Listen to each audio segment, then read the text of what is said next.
감사합니다. 오늘도 거룩한 주, 이제 주님의 턴이 됐습니다. 주님 친히 말씀해 주시고 듣고자 하는 심령 안에 하나님의 진리의 말씀을 넣어주셔서 큰 깨달음 있게 하시고 그 말씀을 붙잡고 살아가는 믿음의 사람들 다 될 수 있도록 은혜 베풀어 주옵소서. 감사합니다. 사랑합니다. 예수님의 이름으로 기도합니다. 아멘. 성경 제목을요, 진리가 너희를 자유케 하리라 라는 제목으로 잡았습니다. 빌라도와 예수님이 이런 대화를 나눈 적이 있으십니다.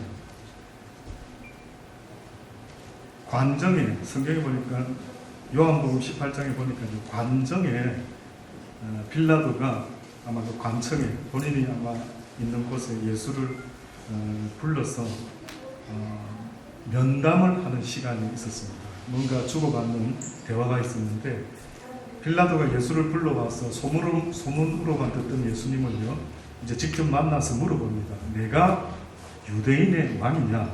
이렇게 첫 질문을 던지죠. 그때 예수님이 대답하신 말씀은요, 이는 내가 스스로 하는 말이뇨? 아니면 다른 사람이 나를 대하여 내게 한 말이냐? 이렇게 또 반문을 하셨죠.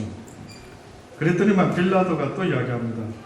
내가 유대인이냐? 내 나라 사람들과 대제사장들이 너를 내게 넘겼으니 내가 무엇을 하였느냐?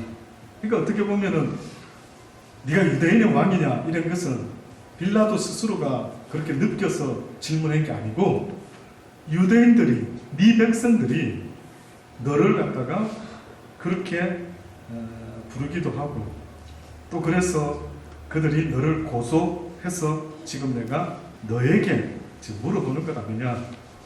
그때 예수님이 이렇게 또 말씀합니다. 내 나라는 이 세상에 속한 것이 아니라 만일 내 나라가 이 세상에 속한 것이었더라면 내 종들이 싸워서 나로 유대인들에게 넘기우지 않게 하였으리라. 그래서 너 앞에 이렇게 설 일도 없지 않았겠느냐. 내 나라는 여기에 속한 것이 아니다 라고 이렇게 또 이야기를 하십니다. 그랬더니만 빌라도가 또 물어보기를 내가 왕이 아니냐? 예수님이 또 대답하십니다. 내 말과 같이 내가 왕이니 내가 이를 위하여 났으며 이를 위하여 세상에 왔나니 곧 진리에 대하여 증거하려 함이라. 무릇 진리에 속한 자는 내 소리를 듣느니라 하시는데 이때 이제 빌라도가 이렇게 물어봅니다. 진리가 무엇이냐? 이렇게 물어봤죠. 성경이 여기까지 끝이 납니다. 빌라도와 예수님의 대화가요, 지금 방금과 같이 무슨 한 번 더 대답이 있으시면 좋겠는데 빌라도가 지금 뭔가 말귀를 잘 못 알아듣는 가운데 예수님이 갑자기 나는 내가 왕이다. 내가 이를 위해서 났다. 이를 위하여 세상에 왔다. 곧 진리에 대하여 증거하러 왔다. 이랬더니만 그러면 진리가 뭡니까? 이렇게 했습니다. 그럼 여러분에게도 제가 똑같이 한번 물어보기를 원합니다. 예수님이 나는 진리에 대하여 증거하러 왔다. 이랬더니만 빌라도는 언더스탠드 못했습니다. 그렇죠? 진리가 뭐냐? 이랬습니다. 그럼 여러분은 아십니까? 지금 예수님의 이 말씀이 무슨 미닝인지 혹시 여러분은 좀 무슨 느낌이 오십니까? 아, 이 뜻이구나. 진리에 대하여 증거하러 왔다 했는데 이것은 곧요, 예수 그리스도 자신에 대하여 이 땅에 메시아로 오심을 증거하기 위하여 왔다라고 말을 하는 겁니다. 그래서 성경에 보면 예수님이 자신을 이야기할 때 뭐라고 말합니까? 내가 곧 길이요 진리요 생명이다. 성경 전체가 말하는 내용이 뭐냐면요, 바로 예수 그리스도라는 하나님의 독생자가 이 땅에 오셔서 인간을, 인류를 구원할 것이다 라고 하는 것, 이것이 성경 전체의 이야기입니다. 그래서 성경의 중심에 있는 주제가 사람이 누구냐라고 물어보시면요, 그건 바로 예수 그리스도입니다. 그래서 성경은 진리 이야기하는데 그 의미 속에는 곧 예수 그리스도라는 이야기를 말하고 있는 겁니다. 사전에 찾아보면요, 진리라는 것을 철학적 정의로 이렇게 해놨더라고요. 언제 어디서나 누구나 누구든지 승인할 수 있는 보편 타당한 법칙이나 사실, 이것이 바로 진리다. 성경은 바로 이 보편 타당한 누구나 인정해야 되는, 그래서 승인해야 되는 어떠한 진리가 있는데, 그 진리가 바로 예수 그리스도가 너희 죄 많은 인생에게 있어서 진리다. 또다시 말하면 죄 가운데 죽음으로 끝내야 되는 인생에게 있어서 진리라고 말할 수 있는 어떠한 진리는 바로 예수 그리스도가 진리다. 여러분이 고등학교 3학년 학생입니까? 그러면 여러분이 필요로 하는 어떠한 것이 있다면 아마 대학에 들어가기 위한 교과서입니다. 수학 정석. 저도 수학 기억이 납니다. 너무 두꺼워가지고요, 서면에 있는 학원을 다녔습니다. 뭐 수학 정석의 대가, 어느 선생님이나 뭐 특강 뭐 이러면은 막 몰려 들어가지고 배웠죠. 길을 쓰고 수험생들에게는 그 수학 뭐 정석 완투 뭐. 근데 지금 생각해 보셔요. 하나님이 우리에게 네 인생의 진리가 뭐냐, 너 인생의 진리의 책을 가지고 있느냐 물어보시는 거예요. 그런데도 성경이 이렇게까지 말씀하는데도요, 사람들은 자기에게 무엇이 진리인 것조차도 모르는 거예요.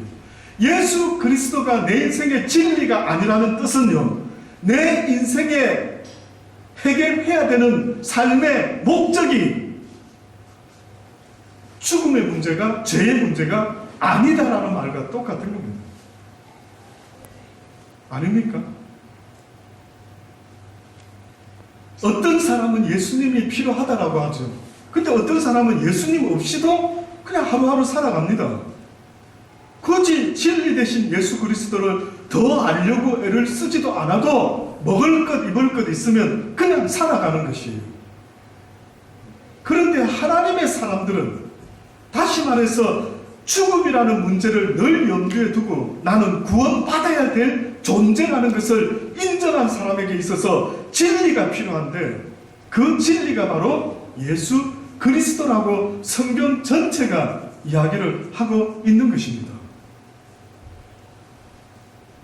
지난 주간에 호산나 가서 말씀을 잠깐 전했는데 그런 질문을 던졌죠. 당신은 육적인 사람인 것 같습니까? 영적인 사람인 것 같습니까?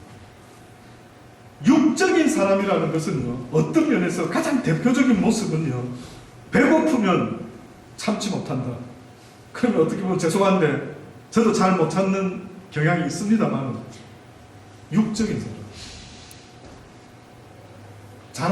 잘 새겨 들으십시오. 제가 무슨 의도로, 그래서 뭐 혹시나 나 배고프 못 찾는데 시험 들지 마시고요. 잘 한번 생각해 보시고요. 근데 영적인 사람이라는 것은, 내가 어느 순간에 이렇게 영적인 사람이 되고 말았지? 라고 할 때에 어떤 증거가 있는 줄 아십니까?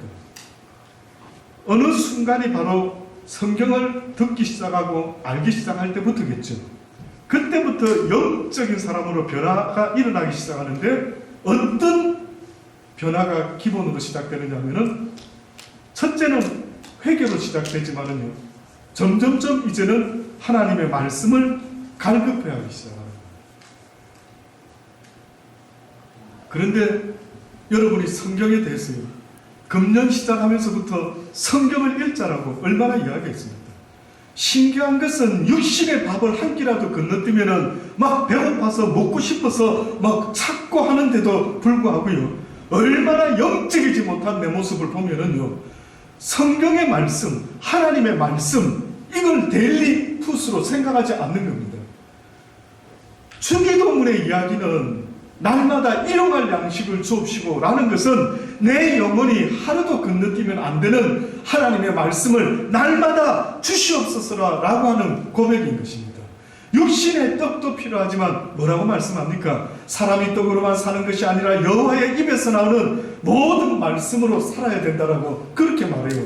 결국은 어느 순간부터 내가 영적인 존재가 되어간다라고 하는 그 증거는요, 하나님의 말씀을 건너뛸 수가 없는 것입니다. 그래서 누군가가 하나님에 막 대해서 알고 있으면 궁금해서 못 참는 겁니다. 그래서 그와 대화를 시작하고 도대체 당신이 아는 하나님 이야기 좀 해달라고 저는 그랬습니다. 여러분 앞에 서 있는 저는 그랬습니다. 고등학교 2학년 17살 때 그 전능자를 경험을 했는데 그때부터 목이 마르더라고요. 아니 이런 세계가 있어?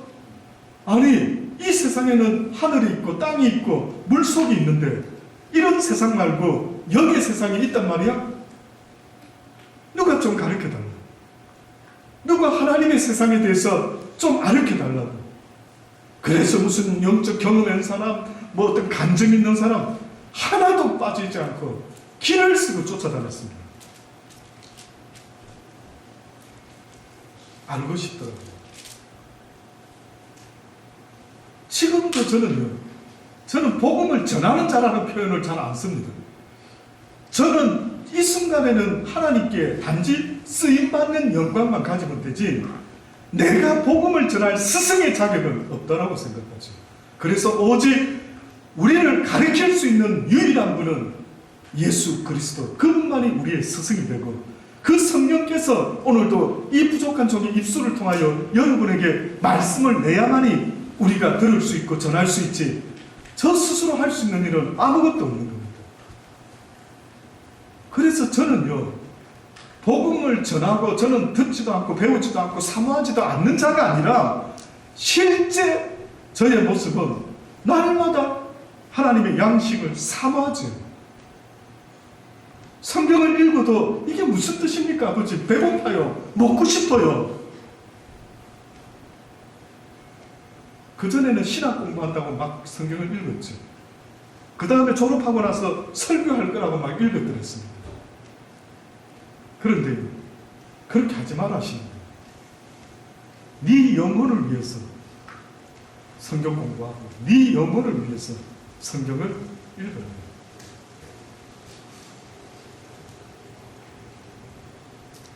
또 한때는요 교회가 부흥해서 많은 사람이 막 오면 좋겠다, 하나님 기뻐하시겠지? 라고 생각하면서 하나님 왜 저에게는 간섭 안 하시고 왜 인도함을 보이지 않으십니까? 무엇이 나 여호와가 너를 인도하는 증거라고 생각하느냐? 가난해서 부자가 되는 것이냐? 무명한 자에서 유명한 자가 되는 것이냐? 적은 교회에서 큰 교회로 만드는 것이냐? 아니라 내가 너를 인도하는 증거는 날마다 네가 성경을 읽을 때마다 들을 때마다 깨달음을 얻고 그 가운데 지켜 행하며 살아야 되겠다고 결심하는 그것이 곧 내가 너를 나의 나라에까지 인도하는 증거가 된다. 많은 사람들은 자기가 어느 순간부터 교회를 다니고 성경을 읽어도 깨달음도 감동도 전혀 없는데도 그래도 상관않고 크리스찬의 모습으로 살아가고 있다는 거예요. 하나님이 나를 인도하는 증거는요, 성경을 듣는데도 깨달음이 없고요, 성경을 읽는데도 감동이 없고요, 그 가운데 지켜서 행하며 살아야 되겠다라고 하는 어떤 결심도 없는 그 상태가요, 하나님의 인도함을 받지 못하는 가장 불쌍한 자의 모습입니다.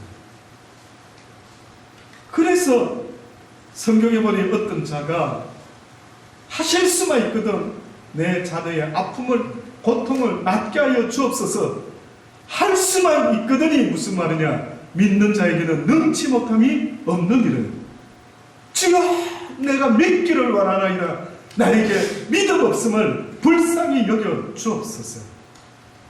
저는 그 사람이 대단하더라고요. 딱 감을 잡고는 대번에 자기의 믿음 없음을 불쌍히 여겨달라는 거예요.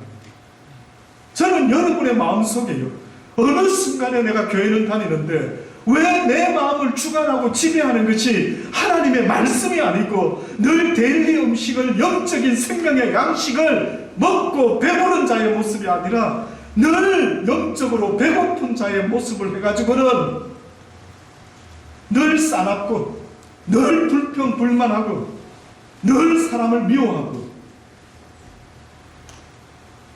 그 증상이 있는 거예요. 육신적으로 배고픈 사람이 혹시 주변에 보면 어떤 반응을 일으키는지 보신 적 있습니까?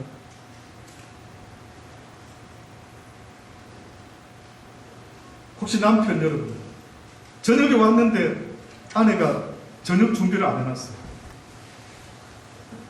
자, 그럴 때 보통 혹시나 경험 있으신 주부 있으십니까? 어떻게 내 남편은 반응한다? 네? 아, 신경질. 와우. 야, 사랑하는 아내에게, 그죠? 밥 안 해놨다고 막 신경질이 날 정도로. 뭐하고 집에 있는 거야? 내가 지금 가서 얼마나 일하고 왔는데 도대체 뭐하고 집에 그냥 잠만 막 어쨌든 격한 소리를 했어라도 그쵸? 막 작업을 막 줘서 다음부터는 이런 일이 없도록 만들어 보려고 하지 않습니까? 놀랍죠? 육신의 그 어떠한 것도요, 준비가 안 돼 있을 때 그렇게 속상해하며 막 배고픈 그 투정이 나오죠. 그럼 제가 한번 여쭤볼게요. 혹시 영적으로 배고픈 사람 보신 적 있습니까? 막 어머, 저 인간 영적으로 뭐가 문제가 있구나. 영적으로 좀 배고픈 모습이다. 어쩌지? 어떻게 저 영의 배고픔을 채워줄 수 있을까? 혹시 살면서 이런 놀라운 생각 해보신 적 있습니까? 그런 건 생각 안 해보셨어요? 세상에 인간이 영적인 존재라고 성경은 누누이 말하죠. 그렇다면은 육신도 성경의 말씀대로 너희가 떡으로만 사는 게 아니라 하나님의 입으로 나오는 그 말씀으로 너희 영혼도 살아야 된다 했으면, 육은 떡으로 사는 것도 잘 아는데, 그러면 육이 떡이 없을 때는, 배가 고플 때는 화가 나고 짜증나고 아내에게도 막 한마디 하잖아요. 그러면 제가 여쭤볼게요. 영적으로도 배고플 수 있다는 이야기 아닙니까?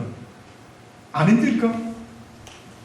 육도 떡이 있어야 되기 때문에 주님이 떡으로만 살지는 않는다. 인간은 영적인 존재이기 때문에 영적인 양식을 먹어야 된다. 그런데 영적인 양식을 잘 먹지 못해서 좀 배가 고픈 사람은 어떻게 반응하겠느냐 물어보는 거 아닙니까? 어떻게 반응할까요? 한마디로 말하면 먹을 것 있어도, 입을 것 있어도 늘 짜증내는 거예요. 늘 불평불만하는 거예요.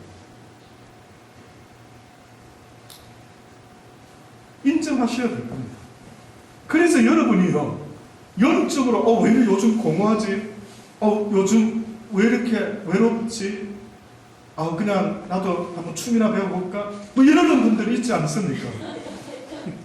그래서 해결될 문제면은 저도 좀 소개해 주십시오. 가서 배우게. 그런데요, 그 원인이 남편 때문에, 뭐 아이들 때문에, 뭐 남편이 막 힘들게 해서 아이들이 뭐 어쩌고, 저는 그런 말 들을 때마다 핀트가 안 맞대. 우리 인간은 영적인 존재라고 성경이 말하지 않습니까? 그러면은 내가 힘들고 짜증나고 뭐가 만족이 안 되는 근본적인 이유는요, 한마디로 말하면 하나님의 말씀을 충분히 먹지 못하기 때문에 그래요. 아이들 키워보면 압니다. 우리 아이들이요, 짜증내고 화내는 일 별로 없습니다. 온유가 살면서 뭘 그렇게 울고 불고 짜증내고 막 컴플레인 할 일이 뭐가 있을까요? 예은이가 엄마 아빠 싫어, 뭐 그런 일이 있을까요? 전 잘은 모르겠는데 장담할 수 있습니다. 먹을 거 안 줄 때. 좀 참아봐. 야, 다이어트 좀 하자, 야. 이러면 아이들이요, 저는 잘은 모르겠는데 엄마 싫어, 아빠 싫어 이러지 않을까요? 어렵지 않습니다. 물어보세요. 서준아, 인정? 좀 어린애 같아야 돼요. 믿음. 인정 딱 할까 하지 않습니까? 저렇게. 그게 우리 모습이라고요. 안 그러면 화낼 일이 없단 말이에요. 하나님이 지금도 우리에게 진리를 말씀하지 않습니까? 너의 영혼이 왜 공고하냐? 너의 영혼이 왜 만족이 없냐? 너의 영혼이 늘 성경에는 이것이 하나님의 뜻이라고 선을 행하고 항상 기뻐하고 범사에 감사하고 무시로 성령 안에서 늘 기도하는 삶을 살아야 된다라고 이렇게 했는데 감사가 안 되는데 기쁨이 없는 겁니다.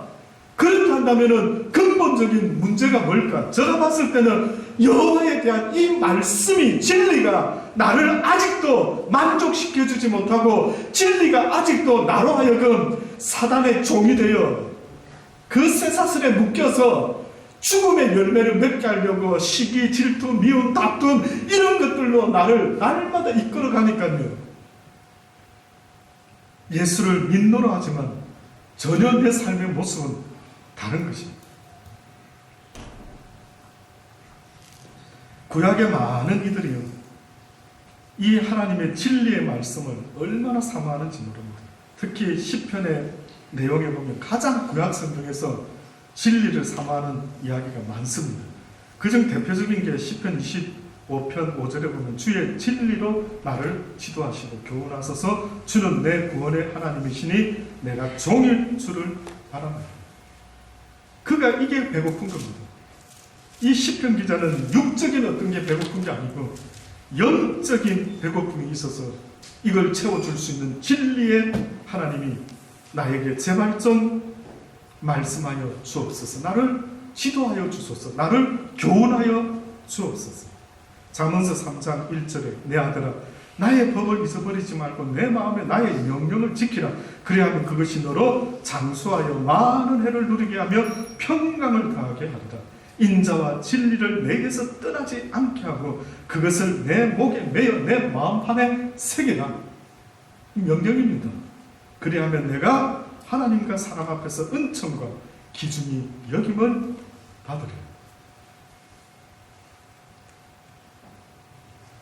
한 번씩 이렇게까지 말씀하는 걸 듣고도 모른다면 저는 어떤 생각이 드느냐면, 만약에 여러분이 새로운 자동차를 샀어요. 저는 승재가 요즘 L자 라이센스를 위해서 계속 연습하고 있는데 계속 가르쳐줍니다. 뭘 가르쳐주냐면, 아들아, 드라이브 하는 것도 물론 중요하지만 네가 타고 있는 이 자동차에 어떤 펑션이 있는지, 기능이 있는지 먼저 배워야 됩니다. 그래서 저는 수시로 비 올 때 요거 요렇게 돌리고, 요거는 더 빨리 돌리고, 좀 천천히 돌리고, 요거 비상등 켜는 거고, 저는 저희 아들에게, 차를 처음 접하는 아들에게 매뉴얼을, 설명을 쭉 해주지요. 마찬가지로 성경은 우리에게 인생의 진리, 매뉴얼이 바로 하나님의 말씀이랍니다. 이 매뉴얼과 이 진리는 내가 조금 나한테 안 맞다라고 해서 바꿀 수 있는 게 아니지요. 차의 기능은 누가 나보다 더 잘합니까?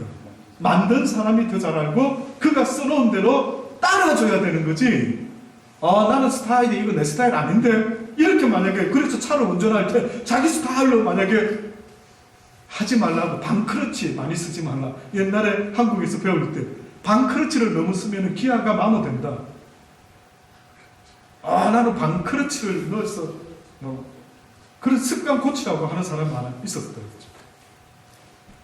그것은 타협할 수 있는 게 아닌 것입니다. 하지 말라 그러면 하지 말아야 되는 거죠. 성경에서 하지 말라면은 그냥 고지고대로 하지 말아야 되는 겁니다. 그런데 보면은 자꾸만 성경 말씀에는 분명히 써놨는데 그것을 자기 스타일로 해석해서 바꾸어서 그냥 생각하는 경우가 얼마나 많이 있는지 모릅니다.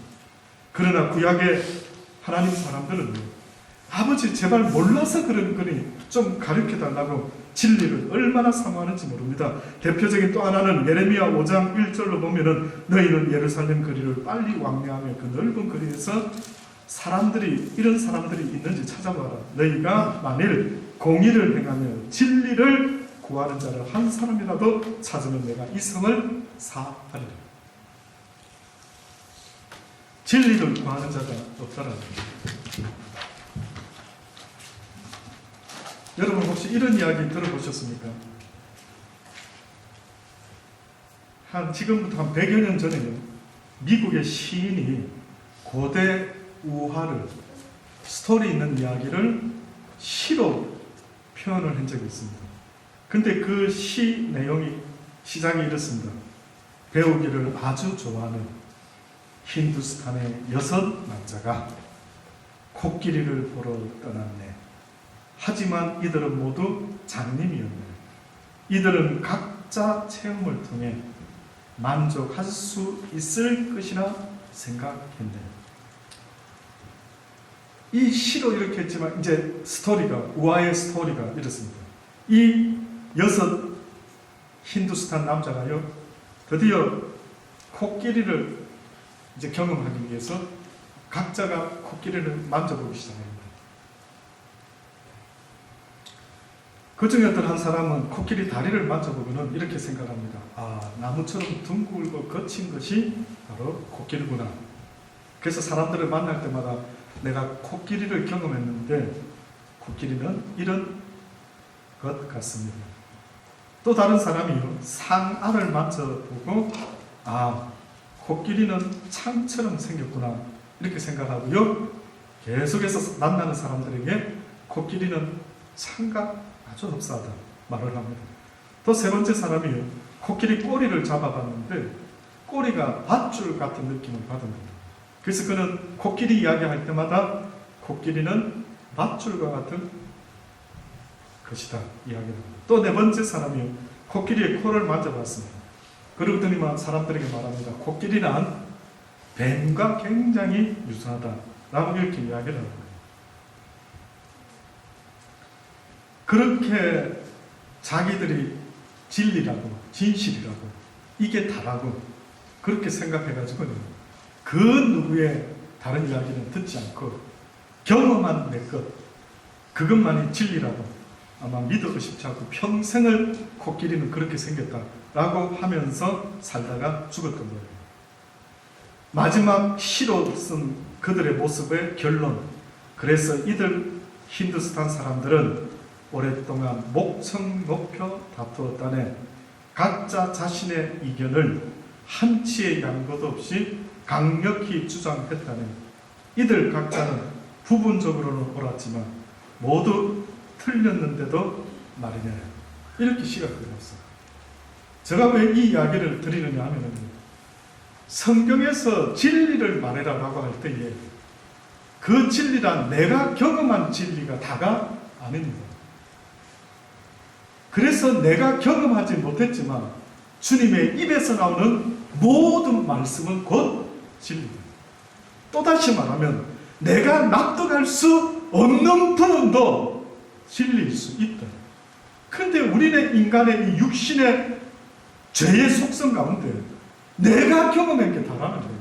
이거 어쩌면 좋습니까? 60년 동안 결혼해서 살아온 어떤 부부에 대한 너무나 의미심장한 이야기가 있어요. 여기 결혼하신 분들 특히 기담 한번 들어보십시오. 60년 동안 살아왔는데 남들이 봤을 때 거의 다툰 적이 없고 그냥 저 정도 부부들은 참 행복할 거야, 만족스럽게 인생을 살아왔을 거야 이렇게 생각을 하는 부부가 있었습니다. 이 두 부부는요, 두 사람 사이에 비밀이 거의 없습니다. 혹시 여러분은 비밀이 있습니까? 부부 사이에 감추고 싶은 무슨 비밀이 있습니까? 없습니까? 이 부부는 없었던 것은 같은데 한 가지 있었답니다. 그 한 가지가 어떤 거였냐면 그 부인이요, 시집 와가지고 시집 올 때 가져온 어떤 사물함 같은 무슨 보석함 같은 박스가 하나 있었답니다. 그 박스를 선망 꼭대기에 딱 두더니만 항상 그 자리에 두는 겁니다. 60년 동안 결혼 생활하면서. 그러면서 남편에게 딱 하나만 부탁했답니다. 저 박스는 내가 오픈하기 전까지는 안 건드렸으면 좋겠다. 오픈하지 마세요. 이렇게 부탁을 했답니다. 그래서 그 남편은요, 그 박스에 대한 비밀은 있었지만 그 아내와의 살아가면서 뭐 특별한 비밀이 있을까? 이러고 60년을 살아온 겁니다. 드디어 이제 60년 즈음에 그 남편이 물어봅니다. 도대체 저 박스에 뭐가 들었는지 난 너무 궁금하다. 살면서 한번 안에 뭐가 들었는지 봤으면 좋겠다. 이야기를 합니다. 그래서 그 아내가요, 그 박스를 이제 오픈하겠다고 합니다. 이렇게 보니까 안에 뭐가 있는가 봤더니만 실로 뜨개질한 접시 깔개가 2개가 있답니다. 실로 뜨개질한. 그리고 25,000달러가 있었거든요. 그래서 남편이 굉장히 의아스러웠답니다. 아, 이게 뭐가 그렇게 대단한 비밀이라고, 이걸 지금까지 못 열게 했을까? 그래서 이제 남편이 물어봅니다. 이게 무슨 그렇게 의미가 있느냐라고 물어봤더니만, 자기가 결혼할 때 어머니가, 친정 어머니가 혹시나 딸아 네가 시집가 가지고 살다가 남편과 살다가 화가 날 때가 있을 것이고, 또 남편이 네가 좋아하지 않는 일을 할 때가 있다. 그럴 때마다 참고 접시 깔개를 뜨개질해라. 그 방법을 알려줬어요. 그 친정어머니가 인생의 나름대로 노하우를 알려준 겁니다. 결혼 생활의 노하우를. 그래서 속상하고 힘들고 남편이 마음에 안 들 때마다 작은 접시 깔개를 뜨개질해라. 그게 바로 이겁니다. 했더니만 남편이 감동을 먹은 아내의 손을 꽉 잡으면서 눈물을 흘리면서요. 야, 2개밖에 없다니. 내가 60평생을 살아왔는데 이 2개밖에 없고, 남편 감동을 먹는 거예요. 자기는 좀 더 많을 줄 알았는데, 야, 2개만 딱 있는 걸 보고. 그리고 이제 남편이 은혜스러운 눈빛으로 이야기를 합니다. 그리고 또 하나 궁금한데, 여보, 이 돈은 도대체 이 25,000불이라는 이 큰 돈은 무엇이었어? 뭐요? 이렇게 물어봤더니만 이 아내가 그럽니다. 지난 세월 동안 뜨개질해서 만든 접시깔개를 팔아서 모은 돈입니다. 이렇게 말을 했고, 너무 어떻게 보면은, 근데 이 이야기가 뭐냐면은, 이 시대에 살아가는 우리가 진리를 외면한다. 그러니까 내 보고 싶은 것만 먹고 내 듣고 싶은 거는 안 듣겠다. 인정하십니까? 진리를 외면하는 시대. 그러니까 성경에서도 예수님이 우리에게 진리로 다가오셨죠. 내가 곧 길이요 진리요 생명이다. 이 말은 너희들은 길을 모른다. 너희들은 진리를 모른다. 너희들은 생명을 모른다. 영원한 생명을 내가 줄 수 있고, 인생의 길을 내가 제시해 줄 수 있고, 내가 곧 진리. 이렇게 다가왔거든요. 그런데 들을 것만 듣는 거예요. 내 마음에 괜찮은 말씀만 뽑아서 듣는 겁니다. 그러지 마시기를 주의 이름으로 권면합니다. 그래서 로마서 1장에 보면 18절로 하나님의 진노가 불의로 진리를 막는 사람들의 모든 경건치 않음과 불의에 대하여 하늘로 쫓아 나타나니 이는 하나님을 알만한 것이 저희 속에 오니. 지금부터 우리 모습이 어떤 모습인지를 알려줍니다. 너희가 지금 불의를 행하고 있다. 진리가 너희 속에 없다. 어쩌면 좋냐. 하나님께서 이를 저희에게 보이셨다. 하나님께서 너희들에게 이 자연 삼라만상을 통해 만물에 분명히 보여 알게 되는데, 그러므로 저희가 핑계치 못할 것인데 하나님을 알되 하나님으로 영화롭게도 아니하고 감사치도 아니하고. 네가 하나님을 안다라고 하면 당연히 하나님을 영화롭게 해야 되고 하나님으로 인하여 감사하는 삶을 살아야 되는데, 네가 영화롭게도 아니하고 감사치도 아니하고 오히려 그 생각이 허망하여지고 미련해서 마음이 어두워지고 스스로 지혜 있다나 우준하게 되어서 보세요. 썩어지지 아니하는 하나님의 영광을 썩어질 사람과 금수와 버러지의 형상의 우상으로 바꾸었대. 너희가 하나님을 사랑하고 그 진리를 사랑함으로 하나님께 나가야 되는데, 오히려 너희가 하나님을 사랑하는 게 아니라 사람을 사랑하고 금수와 버라지 같은 형상을 만들어 놓고 그것을 우상으로 섬기고 있다. 이러므로 하나님께서 저희를 마음의 정욕대로 더러운데 내어 풀어 두사 저희 몸을 서로 욕되게 하셨으니 이는 저희가 하나님의 진리를 거짓 것으로 바꾸어 피조물을 조물주보다 더 경배하고 섬깁니다. 안 됩니다. 결코 그래서는 안 됩니다. 결국 이 진리가 왜 이 땅에 선포되게 되었는가를 성경은 말하죠. 특별히 누가복음 4장에 보면 예수님께서 금식 기도를 40일간 마치시고 나서 하신 첫 번째 이야기입니다. 누가복음 4장 14절로 예수님께서 성령의 권능으로 갈릴리에 돌아가시니 그 소문이 사방에 퍼졌다. 금식 기도하고 성령의 권능에 사로잡힌 예수님이 친히 여러 회당에서 가르치시면 사람들이 예수님을 칭송했더라. 예수께서 그 자라신 곳 나사렛에 이르러 안식일에 자기 규례대로 회당에 들어가서 성경을 읽으시려고 서심해 선지자 이사야의 글을 펴서 이렇게 기록한 데를 찾으시니 곧 어떤 것을 찾아 읽으셨냐면 주의 성령이 내게 임하셨으니 이는 가난한 자에게 복음을 전하게 하시려고 내게 기름을 부으시고 나를 보내사 포로된 자에게 자유를, 눈먼 자에게 다시 보게 함을 전파하며 눌린 자를 자유케 하고 주의 은혜의 해를 전파하게 하려 합니다. 너무 들어서 잘 아는 이야기라 제가 다른 거는 언급하지 않겠습니다. 여기서 우리가 종이 아닌데, 우리가 노예가 아닌데 왜 우리를 어디서부터 도대체 자유를 시킨답니까? 오늘 본문의 말씀에 유대인들이 물어봤지요. 지금 하나님이 말씀하는, 예수님이 말씀하는 너희가 지금 자유자가 아니라는 것은 사망의 종노릇하며 살아간다. 그러니까 사망이 시키는 대로 하고 살아간다. 사망의 열매를 맺기에 합당한 자의 모습으로 미워해라, 시기해라, 질투해라, 감사치 말아라, 불평해라, 불만해라, 이렇게 열매를 맺도록 하고 있다라고. 그게 사단의 종노릇 한다라고. 그런데 여러분, 저는 마지막에 주의 은혜의 해를 전파하게 하려 하심이라 끄트머리에 다시 한번 이사야 61장을 통해서 한번 보려합니다.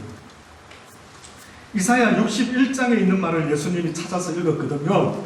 근데 이 이사야 61장에는 뭐라고 되어 있느냐면 이렇게 되어 있습니다. 주 여호와의 신이 내게 임하셨으니 이는 여호와께서 내게 기름을 부으사 가난한 자에게 아름다운 소식을 전하게 하려 하심이라. 나를 보내사 마음이 상한 자를 고치고 포로된 자에게 자유로 갇힌 자에게 노임을 전파하며 여호와의 은혜의 해와 우리 하나님의 신원의 날을 전파하여 모든 슬픈 자를 위로하되. 누가 슬퍼한대요? 누가 슬퍼하는가 봤더니만은 하나님의 진리의 말씀을 가지고 이 세상을 살아가는 자들의 모습 속에 어떤 모습이 있느냐면 슬퍼하는 모습이 있습니다. 시간이 많지 않기 때문에 항상 기뻐하고 감사하고 성령 안에서 무시로 기도할 수 있는 것은 말씀에 근거한 우리의 모습이에요. 말씀에 근거한. 근데 하나님의 말씀을 붙잡고 이제 믿음의 삶을 살다 보면은 슬픔이 찾아옵니다. 말씀만 내가 안 붙잡았으면 굳이 이렇게 슬퍼하지 않는데 하나님 말씀대로 살아봐야지 라고 하는 순간에 슬픔이 찾아옵니다.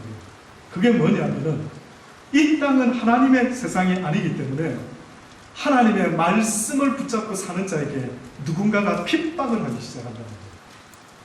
내버려 두지를 않는 거예요. 애매히 고난을 당하고, 사실은 애매히가 아니죠. 사단이 그런 사람을 적극적으로 돌아다니며 우는 사자와 같이 두루 삼키려고 공격을 하는데 이게 바로 영적 싸움이 벌어지죠. 그래서 성경에 뭐랍니까? 우리의 싸움은 혈과 육이 아니요 공심의 권세 잡은 자들과의 싸움이 인생이다, 이렇게 말했습니다.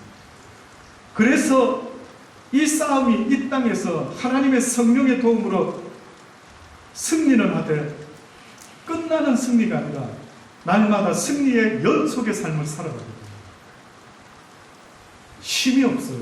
또 싸워야 되고 또 싸워야 되고 그분 앞에 설 때까지 쉼이 없는 겁니다. 피곤한 거예요. 그래서 성경은 죽음을 쉬는 안식이라고 해요. 너희 조상들과 같이 안식에, 내 안식에 들어오게 될 것이다. 그런데 지금 이 말씀은 어떤 이들에게는 자유를 주고 다시 보게 하고 눌린 것을 자유케 하는데 어떤 표현은 지금 주의 은혜의 해를 전파하게 하려 하십니다. 신원의 날이 있다. 신원의 날. 인내해라. 이게 정상이라는 겁니다. 하나님 말씀대로 살 때에 말씀에 의한 고난이 있더라. 말씀 때문에 핍박이 시작된다. 그래서 여러분 씨 뿌리는 비유의 그 비밀이 있는데 가시가 있는 곳에 떨어진 씨가 말씀으로 인하여 문제가 발생돼요. 말씀 몰랐을 때는 룰루랄라 살았어요. 근데 말씀을 알고 나서 염려와 시험이 오기 시작하는데 금방 싹을 맺는 것 같은데 염려와 재리에 막혀서 열매를 맺지 못한다라고 그렇게 이야기를 하죠. 하나님의 때, 하나님의 나라 계속해서 우리에게 말씀하는 거죠. 사랑하는 자들아, 비록 이 땅에서 여호와의 말씀을 인하여 너희가 힘들고 어려운 일이 있을 수 있다. 나도 그 고난의 길을 걸어갔으니 내가 너희를 위로할 것이다. 기억하라. 은혜의 해를 언젠가는 신원의 날이 있음을 기억하라. 그래서 하나님의 사람들은 이 힘들고 어려운 사단의 땅에서 살아가는 이 모든 것이 끝나는 어느 날에 참 안식과 쉼이 있다라고 말씀하기 때문에 힘을 내시고 위로를 받으시고요, 그때가 올 때까지 멈추지 아니하는 이 땅에서의 이 영적 싸움을 잘 달려가실 수 있게 되기를 주의 이름으로 축원합니다. 기도하십니다. 좋으신 아버지 하나님, 그렇습니다. 진리를 우리는 안다라고 했지만 그저 한 부분밖에 모르는 우리의 모습을 인정합니다. 아버지여, 주의 말씀이 진리입니다. 내가 이해하지 못하는 그 누구, 내가 이해할 수 없는 그 어떤 일들, 그걸 가지고 판단하고 정죄하고 심판하고 미워하고 화내는 이런 어리석은 자 되지 말게 하시고, 이 모든 것 뒤에 합력하여 선을 이루신 온전하신 진리의 하나님이 모든 걸 다 보고 계신다는 사실을 잊지 말고 나에게 주어져 있는 그 일들을 아버지 앞에 붙잡고 온전하신 주님께 맡기며 나아갈 수 있는 우리의 믿음의 삶이 되게 하여 주옵소서. 예수님의 이름으로 기도합니다.